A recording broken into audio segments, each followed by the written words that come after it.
Making mistakes is one of the things that allows us to get better as artists, but it can take a lot of time and effort. I'm going to help you speed up that process of growth by sharing the biggest mistakes that I made when starting out in my drawing and painting career. Mistake number one, and that is starting with the details. And that is something that I was definitely guilty of when I started out drawing. So this was one of my biggest mistakes. I would start by looking at the details and focusing on trying to create a realistic picture rather than looking at the whole image as one. I would zoom in and pick out little details like eyes and noses if I was drawing out the faces, and trying to recreate the details as closely as possible. What this meant was I was working out from a centre point, and I hadn't thought about the placement of the rest of my image. And it does not produce a good drawing. What you need to do is think about the drawing as a whole. Start by doing a rough sketch using a very light pencil or a very soft piece of charcoal that isn't going to leave very dark marks, just like I'm doing here. And just draw an outline of your piece more than just starting out in the centre and working your way outwards, because it just doesn't work. This brings us nicely onto our next one. Mistake number two, not planning out your drawings properly.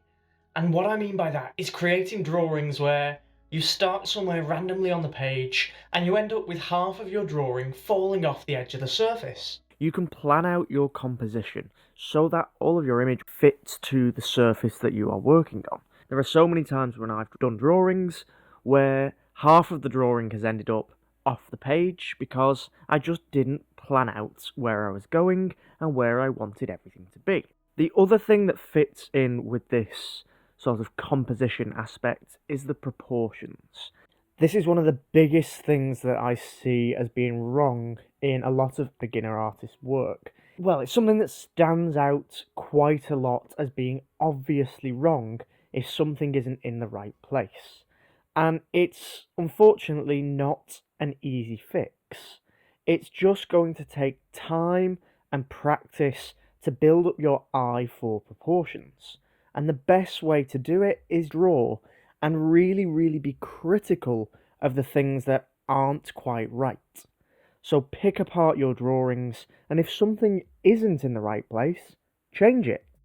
And remember, practice never makes perfect. It just means progress and development to where you want to be.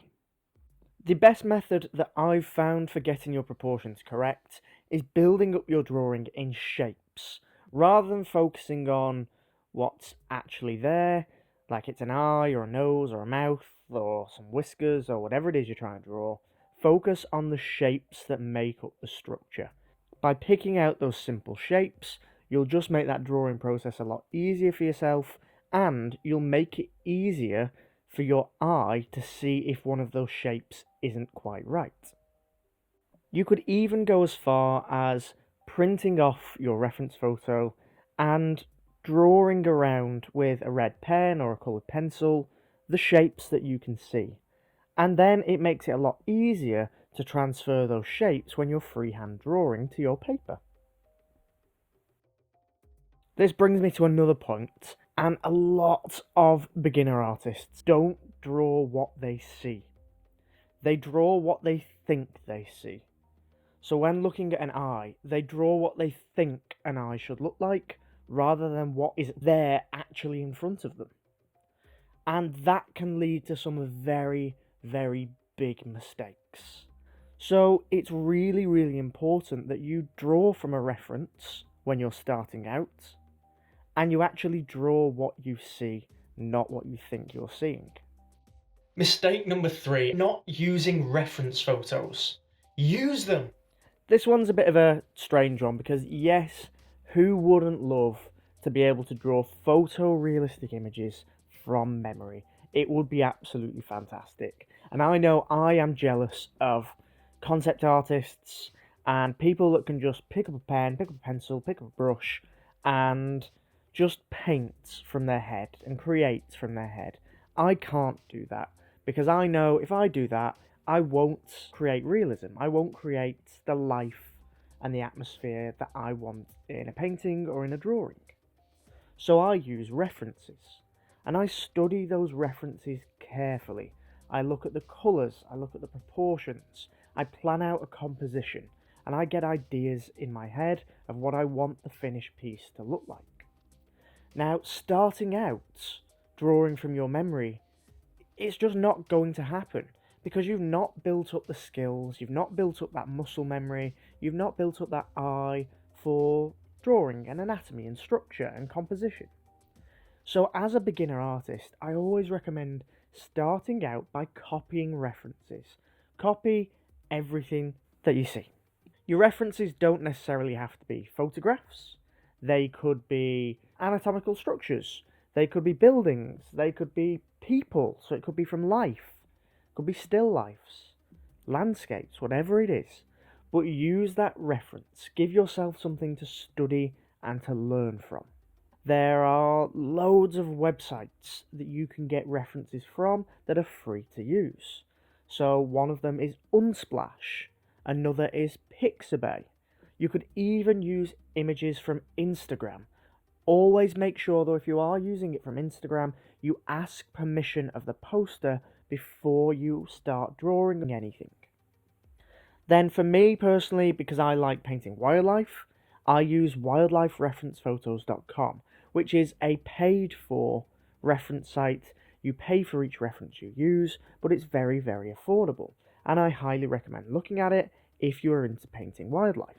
Mistake number 4, this is probably the biggest, that separates really amateur artists from really good artists, and that is lazy line work and messy drawings. Those guidelines that you're putting down, you don't want to make them too dark. One of my biggest pet peeves when looking at other people's work is messy artwork. So having those unintentional construction lines or those unintentional marks that do not add to the drawing, it's just lazy work. You can get expressive mark making and expressive lines and messes to an extent that are intentional, and they look fantastic. But you can tell when someone's sketched a line when it should be one fluid straight line, or when they've tried to fill an area of space with lots of lines and it's not neat and it's not shaded correctly and it just looks messy. The reason this is such a big issue is because it comes from artists who just don't understand their medium. They haven't explored enough with it, they don't understand the marks they can make with it, and it just ends up looking, well, rubbish. And I can say this because looking back at my work, that's exactly what I was doing, and it was awful.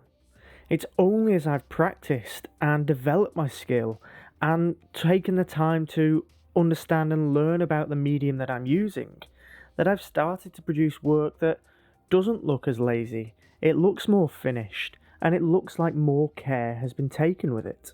You need to think about where you're going to put hard edges and where you're going to put soft edges. Sometimes you don't need to form the transition between two shapes with a line. You don't need to draw anything. The values, the lights and the shadows that you're putting down can create that line for you, and it's a much more effective and a much more professional looking finish than just drawing random lines everywhere. And then mistake number 5, probably the one that I am most guilty of, even now as a semi-professional artist, is avoiding the difficult things, avoiding the things that are out of our comfort zones. Now I know every single artist out there is guilty of this. Avoiding the things that we struggle with. For a lot of people that's things like hands and feet. For me it's things like rocks, trees, backgrounds, basically greenery, grass. I really struggle with those kind of things, and it's something that I am trying to push myself with this year and force myself out of my comfort zone and get better at painting those background scenes, trying to give my wildlife paintings a little bit more of an environment. It's the same with whatever it is that you're painting or you're drawing. You want to focus on the things that you struggle with. Challenge yourself, because if you don't challenge yourself, you're not going to get any better. I hope you've enjoyed the video, and if you'd like to learn more tips about how to improve your art, your painting, your drawing skills, check out our latest video here. Thanks for watching!